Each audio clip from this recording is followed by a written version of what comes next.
Australia అతలాకుతలమైంది. భారీ వర్షాలు ఆగ్నేయ ప్రాంతాన్ని ముంచెత్తాయి. 3 రోజులుగా కుండపోతగా కురుస్తున్న వానలకు జనజీవనం స్తంభించింది.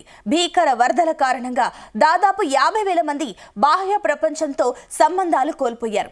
జల దిగ్బంధంలో చిక్కుకుపోయారు. 4 మృతి చెందగా 5 గల్లంతైనట్టు సమాచారం. వరద తగ్గుముఖం పట్టిన ప్రాంతాల్లో ఇళ్లకు తిరిగి వెళ్తున్న ప్రజలు అప్రమత్తంగా ఉండాలని అధికారులు హెచ్చరించారు.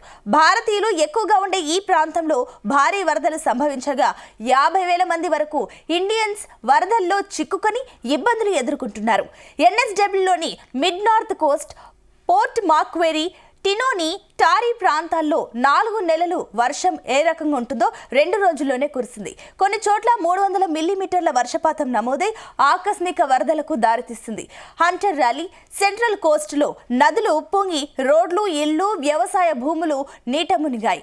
వరదల్లో చిక్కుకున్న వారిలో 20,000 మంది ఒకే ప్రాంతంలో చిక్కుకున్నారని, వీరి కోసం 100 నుంచి 150 రెస్క్యూ బృందాలు ఆపరేషన్లు చేపట్టాయి.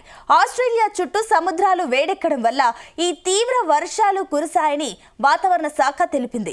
ఎన్ఎస్డబ్ల్యూలోని పలు ప్రాంతాల్లో పరిస్థితి మరింత దిగజారవచ్చని హెచ్చరికలు జారీ చేశారు. ఆస్ట్రేలియా ప్రధాని ఆంథోనీ ఆల్బనీస్ వరద బాధిత ప్రాంతాలను సందర్శించి బాధితులకు అండగా ఉంటామని హామీ ఇచ్చారు. మరోపక్క ఆస్ట్రేలియాలోని అత్యధిక జనాభా కలిగిన న్యూ సౌత్ వేల్స్ రాష్ట్రంలోని హంటర్, మిడ్ నార్త్ కోస్ట్ ప్రాంతాల్లో నదులు ఉప్పొంగి ప్రవహించడంతో అనేక కూడళ్లు, రహదారి సూచికలు నీట మునిగాయి. కార్లు, విండో షీట్ల వరకు నీటిలో మునిగిపోయాయి. ఇక చెత్త చెదారం, చనిపోయిన పశువులు వరదతో పాటుగా తీర ప్రాంతాలకు కొట్టుకు వస్తున్నాయి. వరద తీవ్రత అధికంగా ఉన్న టారీ పట్టణంలో తాను చేపట్టాల్సిన పర్యటనను రద్దు చేసుకోవాల్సి వచ్చిందని ఆస్ట్రేలియా ప్రధాని ఆంథోనీ ఆల్బనీస్ తెలిపారు.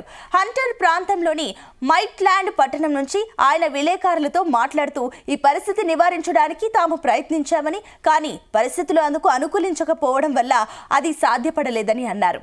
ఈ విషయాన్ని ప్రజలు అర్థం చేసుకుంటారని భావిస్తున్నానని అన్నారు. ప్రస్తుతం బాహ్య ప్రపంచంతో సంబంధాలు తెగిపోయిన కమ్యూనిటీల గురించి తమ ఆలోచనని, మీరు ఒంటరి కారని స్పష్టం చేశారు.